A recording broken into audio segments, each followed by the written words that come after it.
Hello everyone, welcome back into this channel, and in this video I will like to show you the way how to disable the editing access for your Google Sheets document. So the first thing you have to do is just go up in your Google Sheets and find out the documents that you already given access to edit over those documents.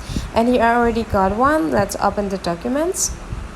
And here to manage the editing access, to make it disable, you just need to go click this people icon with the plus button on it. So you just need to go click it, and after that you just need to go click these three small dots over here and go visit the manage access.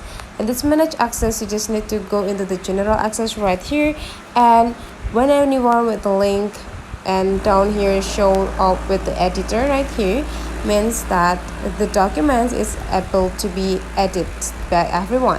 So to disable this section, you just need to go click this anyone with the link and change from anyone with the link with restricted, and now no one's gonna able to edit the documents again. So that's the way how to disable the editing access of your Google Sheets document. Hopefully this tutorial today is useful for you, so don't forget to leave some comment, like and subscribe into this channel, and I will see you for the next video.